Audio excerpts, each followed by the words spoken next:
এত মধুর হতো না। যেহেতু বাদিনীর ঘরের পুত্রবধূ, সেই কারণে লীলা এত মধুর, তাই না? বাদিনী না থাকলে হবে? সাধুর পাশে শত্রু না থাকলে সাধুর মর্যাদা বাড়বে কি? নিতাই গৌর হরি বল, হরি বল, হরি বল। তাই আজ দেখুন শ্রীমতী রাধারানী তিনি বাদিনীর ঘরে। সুবল বলছে, দেখ তুই যদি আমাকে জমির বাড়ি যেতে বলিস আমি যেতে রাজি, পৃথিবীর শেষ প্রান্তে যেতে বল যেতে রাজি, 14 ভুবন ত্রিভুবন যেখানে বলবি যেতে রাজি, কিন্তু তুই ওই জটিলার বাড়িতে আমাকে যেতে বলবি না, আমার একেবারে পছন্দ নয়। যে বাড়িতে তোর নিন্দা হয় সে বাড়িতে আমি যাব না, এটা আমি প্রতিজ্ঞা করে রেখেছি। তা গোবিন্দ বলছে, সুবল অমন করে বলিস না, দেখ ভাই তুই আমার মরম সখা, আমার মনের কথা সবই তো তুই জানিস। বল, হাতের 5টা আঙুল তো আর এক রকম নয়, তো সবাই এক একজন এক এক রকম, এর জন্য রাগ করলে হবে? জানা ভাই একবার এনে দেখা। সুবল বলছে, শোন কানা, তুই এক কাজ কর, পরের কথা পরে ভাবা যাবে, তুই এখন এই মুহূর্তে বাঁশিটা বাজিয়ে দে, রাধারানীকে জানিয়ে দে যে তুই তাকে দেখতে চাস। ভালো কথা, গোবিন্দের আর খেলা ভালো লাগছে না, কিন্তু সঙ্গে একজন রয়েছেন বলাই দাদা, তাকে তো সাইড করতে হবে, না হলে কি করে যাবে? তা কি করে তাকে সরাবে? এখন বলরাম তো পঞ্চভাবে ভাইকে সেবা দেয়, পঞ্চভাবে ভাইকে সেবা দেয়। বলরাম কিন্তু কানাইয়ের মুখটা দেখেই বুঝতে পেরেছে যে আজকে কানাইয়ের নিশ্চয়ই রাধা দেখবার বাসনা জেগেছে, তাই তিনি তো বড় দাদা, ভাইয়ের ভাব বুঝতে পেরে তিনি ছলনা করে বলছে, কানাই আমার প্রচন্ড ঘুম আসছে, কিন্তু আমি এই তরু বৃক্ষের তলে একটু ঘুমাবো, তুই গরু বাছুরগুলো লক্ষ্য রাখিস। ঠিক আছে দাদা। কিন্তু বলরাম ঘুমায়নি মা, সে কিন্তু জেগে জেগে আছে, হ্যাঁ, মানে যাকে বলে কপট নিদ্রা বাবা, তা জেগে ঘুমাচ্ছে। আর বলরাম ঘুমাতে দেখে কানাই গিয়ে ডাকছে, দাদা ও দাদা তুমি কি ঘুমালে নাকি? দাদা চিন্তা করছে সাড়া দিলে কানাই যেতে পারবে না, তাই সাড়া দেওয়া যাবে না। বারবার ডাকা সত্ত্বেও যখন সাড়া পেল না, তখন সুবলকে বলছে, সুবল চল ভাই একবার রাধা দর্শন করে আসি, রাধা দর্শনের বাসনায় আমার হৃদয় জ্বলে যায়। সবে শোন, অন্যান্য সখাদেরকে বলছে, আয় শোন, আমি সুবলকে নিয়ে যাব, তোরা এইখানে থাকবি, গরু বাছুরগুলো ঠিকঠাক করে লক্ষ্য রাখবি, আর দাদা ঘুম থেকে উঠে যদি জিজ্ঞাসা করে যে কানাই কোথায় গেছে, দাদাকে যেন মিথ্যা বলবি না, সত্য কথা বলিস। কি বলবি জানিস? সোজাসুজি না বলে একটু ঘুরিয়ে বলবি, তাহলে কি হবে? সত্য কথাও বলা হবে, আবার ঘুরিয়ে বলা হবে। কি বলবি জানিস তো? শোন, পিয়াস লাগিয়া গিয়াছে কানাই প্রেম সরোবরের কুলে, পিয়াস লাগিয়া গিয়াছে কানাই প্রেম সরোবরের কুলে, দেখো দারুণ পিপাসা মিটাইবে বলে গিয়াছে যমুনার জলে। দারুণ পিপাসা মিটাইবা তারে গিয়াছে যমুনার জলে, দারুণ পিপাসা মিটাইবার তরে গিয়াছে যমুনার জলে। মিছা কথা যেন বলিস না মিছা ভাই, কথা যেন বলিস না ভাই, সত্য যাহা তাহাই বলিস। মিছা কথা যেন বলিস না ভাই, সত্য যাহা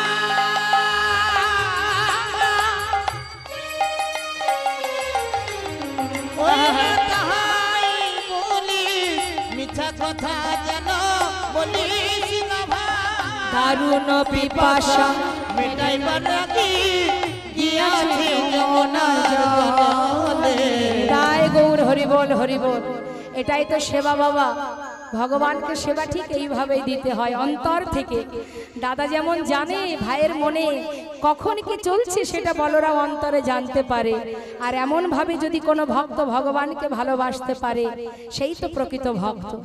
আমরা ভগবানকে ভালোবাসি আমাদের নিজেদের স্বার্থ পূরণের জন্য, কিন্তু ভগবান কি চাই সেটা কি একবারও আমরা ভেবেছি? শুধু চেয়ে গেছি এটা দাও ওটা দাও সেটা দাও, দিয়ে যাও শুধু দিয়ে যাও, বিনিময়ে তোমাকে যে একবার সেবা দেব সে সময় আমাদের হয় না।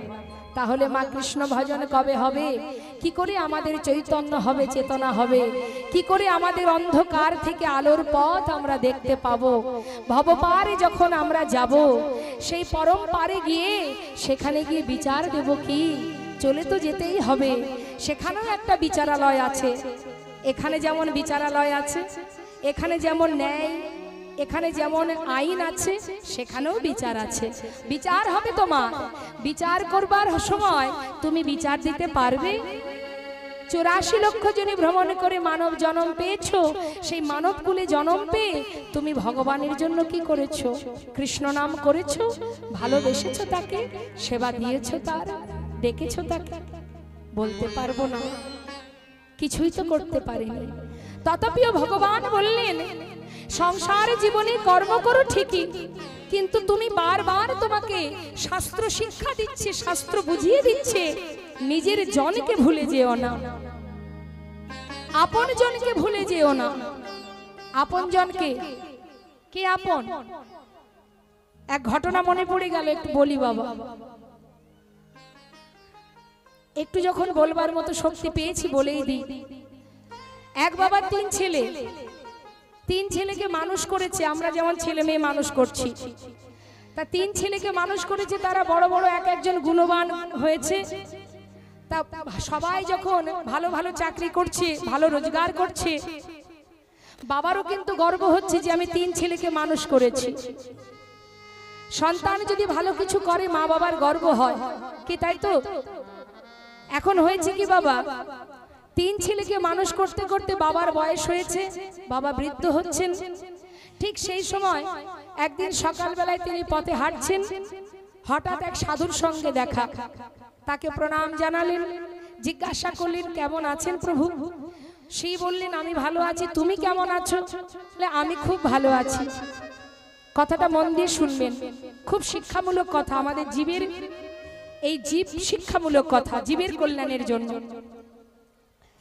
তা যেই না বলেছে যে তুমি কতটা ভালো, বলছে আমি খুব ভালো। খুব ভালো বলে সে আর কি বলবো সাধু বাবা, আমি 3 ছেলেকে মানুষের মতো মানুষ করেছি, তারা এখন বড় বড় গুণবান হয়েছে, কেউ ডাক্তার, কেউ ইঞ্জিনিয়ার। বাবা বাবা, খুব ভালো কথা। তা জীবনের অনেক সময় তো চলে গেল সংসারের পিছনে, আর তো বেশি সময় নেই। এবার একটু আপন জনার কথা ভাবো, নিজের জনার কথা ভাবো। আমার আমার নিজের বলতে তো আমার 3 ছেলে, আমরা বলি না? সব সময় দেখবেন আমরা এটাই বলি, আমার 1 সন্তান, আমার 2 সন্তান, আমার এই আছে, আমার ওই আছে। তা সেও বলছে যে আমার তো আপন বলতে মাত্র 3টে পুত্র সন্তান, তাছাড়া এ জগতে আমার আর আপন কে আছে? নিতাই গৌর হরি বল। তখন সেই সাধু বাবা বলছেন এই 3 জনই তোমার আপন, তাই তো? কতটা ভালোবাসে তোমায়? বলছে প্রচুর ভালোবাসে। তাই নাকি? বলে হ্যাঁ। তাহলে শোনো সাধু বাবা, তোমায় একটা কথা বলি। আমার বড় ছেলে একদিন আমাকে আমি ঘরের মধ্যে আছি আর 3 ছেলে বলা বলি করছে। বড় ছেলে বলছে যে বাবা আমার জন্য এত করেছে, আমার বাবা যখন মারা যাবে তখন এদিক ওদিক কোনো দিকে নয়, আমার বাড়ির ভিতরে যে এতগুলো গাছগাছালি আছে এর মধ্যে যে গাছটাতে ভালো মিষ্টি আম হয় ওই মিষ্টি আম গাছটা কাটবো, কেটে বাবার জন্য বাবার শেষ কাজটা করবো। নিতাই গৌর হরি। তা বলো দেখি সাধু বাবা, বাড়িতে তো অনেক গাছ আছে, ভালো গাছটা কেন কাটবে আমার জন্য? বাড়িতে বাচ্চা কাচ্চা আছে, আমার জন্য ভালো গাছটা কাটার কি দরকার? কি খারাপ যে কোনো একটা গাছ কেটে দিলেই তো হয়। এটাই হচ্ছে ভালোবাসা, বুঝলে সাধু বাবা? এটাই ভালোবাসা। বাবা বাবা, খুব ভালো কথা। মেজো ছেলে বলেছে আমার বাবা মারা গেলে তিনি যখন আমাদের জন্য দিনরাত এক করে মানুষ করেছে, আমার বাবা মারা গেলে আমি আমার বাবার জন্য কি করব না, যেখানে বাবার দাহ করা হবে, সেই শ্মশানে বাবার একটা সুন্দর কি করবে? হ্যাঁ হ্যাঁ, স্মৃতি মন্দির, স্মৃতি মন্দির করবে। তবে সেটা যেমন তেমন জিনিস দিয়ে নয়, বিদেশ থেকে ভালো ভালো মার্বেল পাথর নিয়ে আসবো, রাজস্থানী থেকে, রাজস্থান থেকে এনে একদম সুন্দর করে বিদেশ থেকে আনবে, এনে সুন্দর করে একটা স্মৃতি মন্দির তৈরি করবে। খুব ভালো, এ তো ভালো কথা। এমন সন্তান কি সবার হয়? ঠিক আছে। আর ছোট ছেলের কথা কি বলবো সাধু বাবা? ছোট ছেলে আমার বলে, বাবা মারা গেলে 1 2 জন 3 জন নয়, 7 গ্রামের মানুষকে নিমন্ত্রণ করে বাড়িতে নিয়ে এসে খাওয়াবো, নিমন্ত্রণ করে। তাও কি এক এক জায়গায় এক এক রকমের বিখ্যাত খাবার আছে না, এক এক জায়গায় এক একটা বিখ্যাত খাবার পাওয়া যায় না। যেমন মনে করুন কৃষ্ণনগরের বিখ্যাত কি, শক্তিগড়ের, জয়নগরের, বারাইপুরের,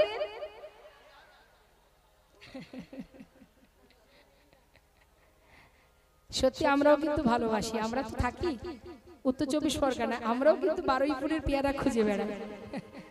তাই যাই হোক, এক এক জায়গার এক একটা বিখ্যাত খাবার আছে। কলকাতার কি, হ্যাঁ বাবার জন্য করব তো, অন্য কারোর জন্য তো নয়। হ্যাঁ, তা এখানকার বিখ্যাত কি আছে? পান্তা।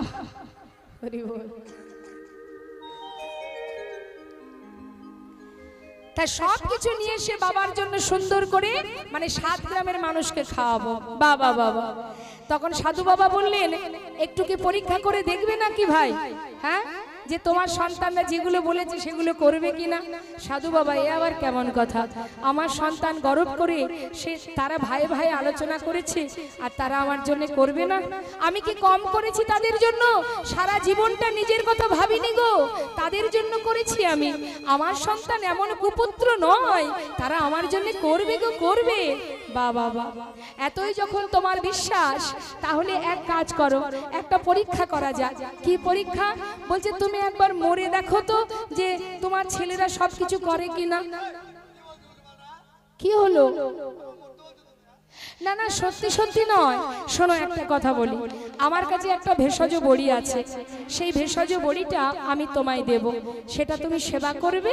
করার পরে তোমার বাইরে থেকে দেখলে মনে হবে তুমি মারা গেছো, কিন্তু অন্তর থেকে তুমি সব কিছু জানতে পারবে। কেমন?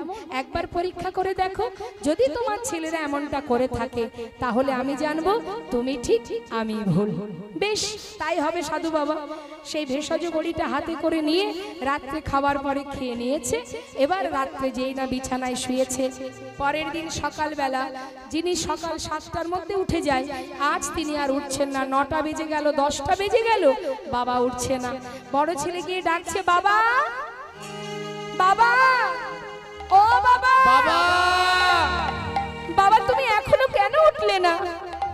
এত বেলা করে তো কখনো ঘুমাও না, কি হলো তোমার? বলি, বাবা তুমি কি জেগে আছো? সাড়া পাচ্ছে না। আর 2 ভাইকে ডেকে নিয়ে 3 জনে মিলে ডাকছে। ডাকতে ডাকতে মনে মনে চিন্তা করছে, তবে কি কিছু ঘটে গেল? যেহেতু বয়স হয়েছে। তাড়াতাড়ি করে সবাই মিলে মুষ্টাক হাতে জোরপূর্বক দরজা ভেঙে ভিতরে ঢুকেছে।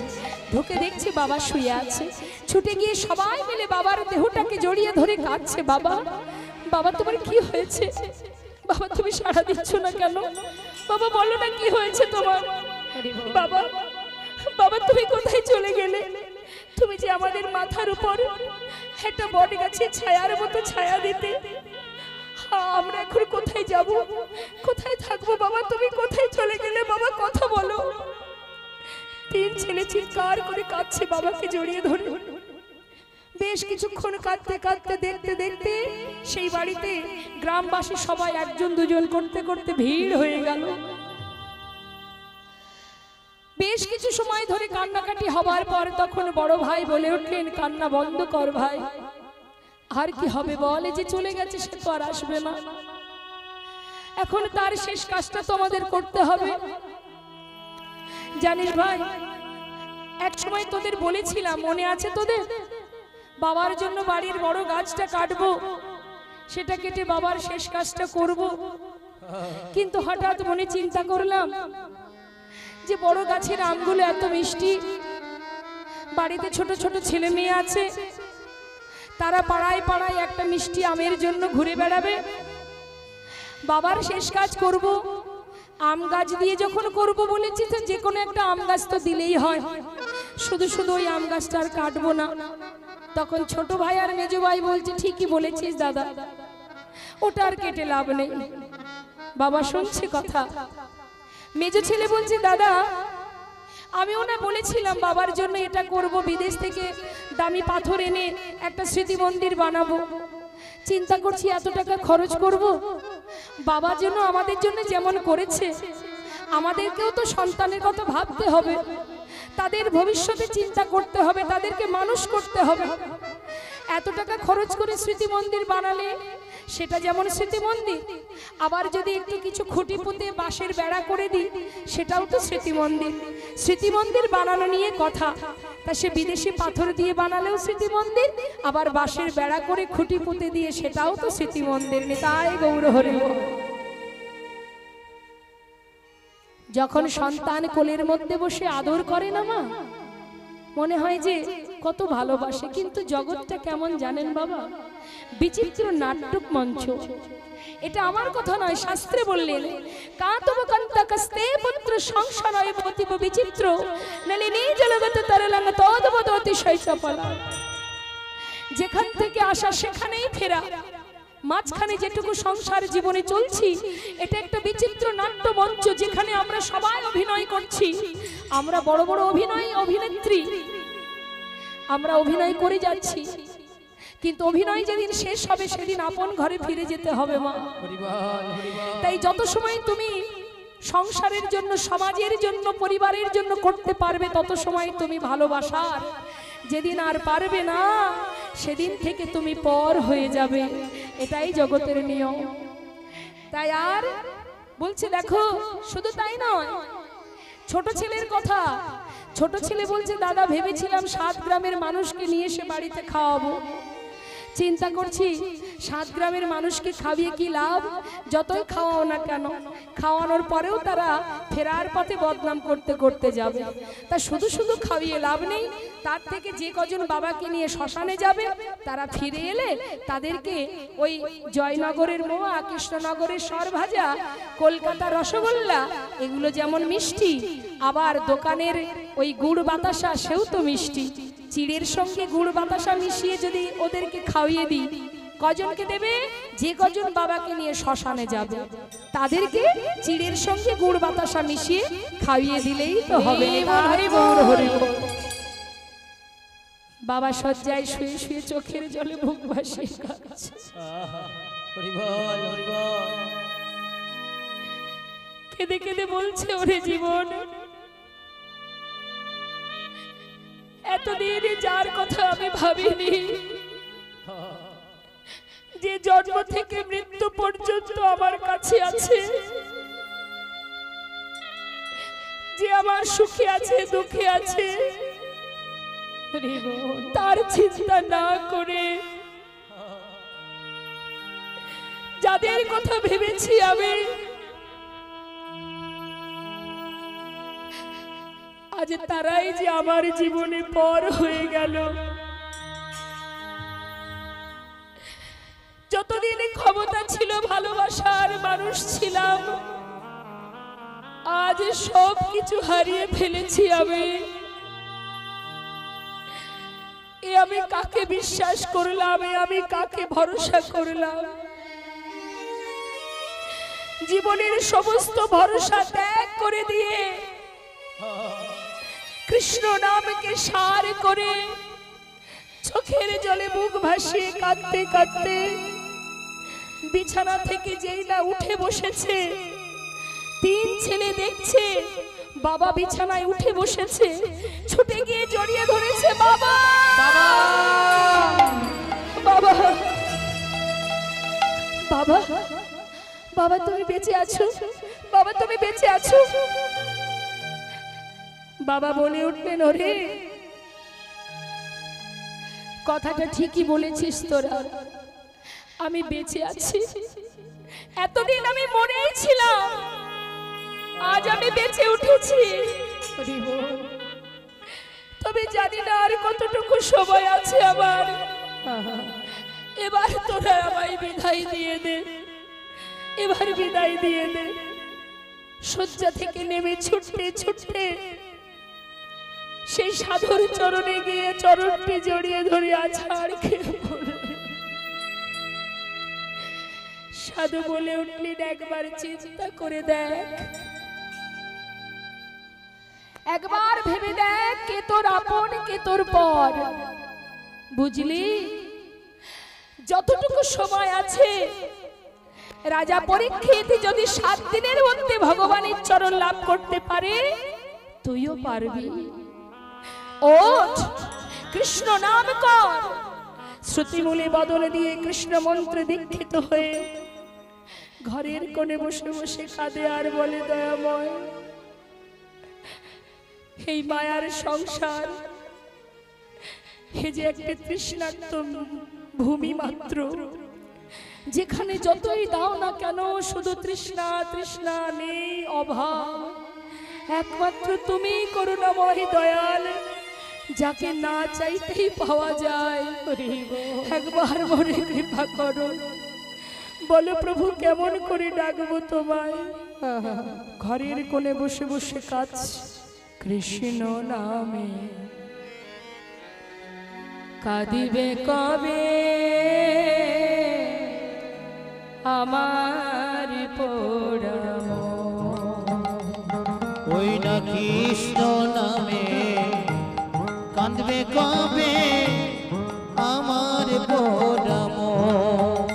ওই কৃষ্ণ নামে কাঁদবে কবে আমার পোড়া মন। কবে যাব বিষয় ছেড়ে, আমি কবে যাব বিষয় ছেড়ে মধুর বৃন্দাবন। ওই না কৃষ্ণ নামে কাঁদবে কবে আমার পোড়াম। ওই কৃষ্ণ নামে কাঁদবে কবে আমার পোড়া মন। আজ কৃষ্ণ কৃষ্ণ আমার কালো সোনা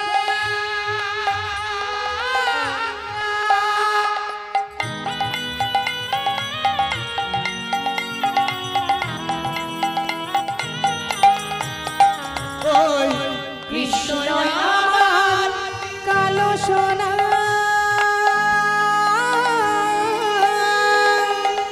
বনমালী সে ভুল করে